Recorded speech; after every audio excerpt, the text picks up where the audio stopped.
All right, let's dive into something that's quietly running in the background of almost every major network you've ever used. We're talking about Kerberos. You can think of it as the ultimate security guard for a network, the bouncer at the club door, making sure only the right people get in to access the right stuff. So how does this digital guardian actually work? Let's break it down. So think about it for a second. This is the big fundamental question of network security. How do you log in and prove you're you without just shouting your password across the network where anyone could be listening? If you send it out in the open, it's as good as gone. Well, that exact problem is what Kerberos was ingeniously designed to solve. And honestly, the name is perfect. In Greek mythology, Kerberos was this legendary three-headed dog, a super fierce guard at the gates of the underworld. Our Kerberos, the protocol, does pretty much the same thing for our networks. And just like the myth, it has three main heads or components that have to work together to keep everything locked down tight. So, who are these three heads? You can think of them as the main characters in our story. They are the three key players that make this whole system tick. Understanding what each one does is really the key to getting Kerberos. So let's meet the cast. First up, you have the client. Now this could be you, sitting at your computer trying to log in. Or it could be an application on your machine that needs to grab some data from a server. For our story today, let's imagine the client is a traveler about to embark on a journey. Next, of course, is the service. This is where our traveler wants to go. It's their destination. It could be a file server with important documents, a company database, a web app, you name it. And that service needs to be 100% sure that our traveler is who they claim to be before it opens the door. And finally, we have the most critical piece of the puzzle, the Key Distribution Center, or KDC. This is the absolute heart of Kerberos. It's the one central, trusted authority that knows everyone's secrets and issues all the credentials. Let's think of the KDC as our embassy. Our traveler can't just waltz into their destination country. First, they have to go to the embassy to get all the official paperwork sorted out. Now this embassy, the KDC, is a busy place. It's really split into two different departments, each with a very specific job. You've got the Authentication Service, or AS, which is like the front desk that first checks your ID. And then you have the Ticket Granting Service, or TGS, which is the department that issues visas for specific travel. We're going to see how you interact with both of them. So, if you zoom out, the whole journey looks something like this. It's really just three main steps, or conversations. First, our client talks to the KDC's Authentication Service to prove who they are. Second, the client takes that proof and goes to the KDC's Ticket Granting Service to ask for access to something specific. And third, the client finally goes and talks to the actual service it wanted all along. Okay, so let's follow our traveler on that very first step. Before you can go anywhere, you need a document that proves who you are, right? You need a passport. In the world of Kerberos, this passport is called a Ticket Granting Ticket, or TGT for short. Here's how you get one. Your client machine sends a request to the Authentication Service saying, "Hey, I'd like a passport." But the KDC doesn't just hand them out. It says, "Prove it. Prove you are who you say you are."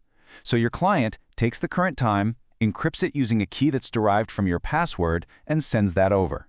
Now, since the KDC also knows your password's hash, it can try to decrypt that timestamp. If it works and the time is recent, boom, it knows you're legit. This whole process is called pre-authentication, and once it's done, the KDC sends back your shiny new passport, the TGT. And this right here is the absolute key to the whole system. Did you notice? Your password never actually travels across the network. All that was sent was a timestamp encrypted with your password's hash.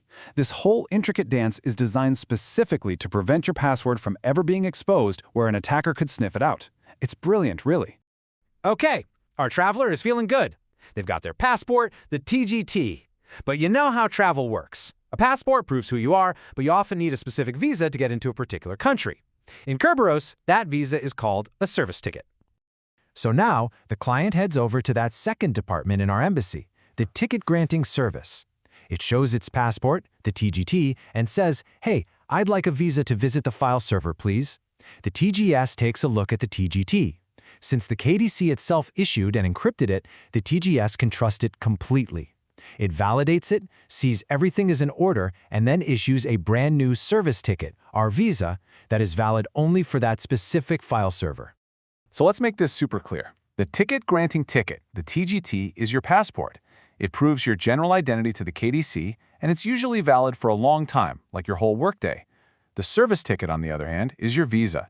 It's single-use, grants access to one specific service, and it's usually only valid for a very short period. Get your passport once, then get visas as needed.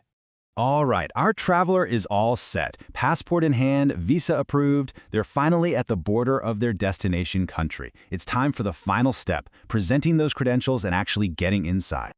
So, the client walks right up to the service, that file share it wanted to access, and presents its service ticket, its visa. And here's where the magic happens. Remember how the KDC made that ticket? It encrypted it using a secret key that only the service itself knows. This means only that specific file share can open and read the ticket. The service decrypts it, sees the official stamp of approval from the KDC, verifies the client's info, and says, "Welcome, come on in. Access granted." So we made it through the whole journey. And yeah, it might seem a little complicated, but this whole process gives us some incredibly powerful security guarantees on a network. So let's just step back and recap why this whole system is so important. Well, for starters, all your security is centralized. The KDC is the one and only source of truth. It also gives us true single sign-on, or SSO. You prove who you are once in the morning to get your passport, and then you can get visas all day without ever typing your password again. It also provides mutual authentication. The service knows you're legit, and because of that ticket, you know the service is legit too. And of course, the strong encryption means no more passwords flying across the network in the clear. But, and this is a huge but, all of that centralized trust comes with one massive warning. The entire security of the kingdom hinges on one single secret, the KDC's master key. It belongs to a special account called krbtgt. If an attacker ever gets their hands on that key, it's game over. They can forge a passport for anyone they want to go anywhere they want. It is, quite literally, the key to the entire kingdom. And that really leaves us with the big takeaway here. Kerberos is an amazing, elegant solution. It solves a huge problem by creating this one, all-powerful, trusted guardian for the network. But in doing so, it also creates a single, high-value target. It's a perfect example of how, in security, every design choice, every strength, creates a new kind of challenge that we have to be ready to defend.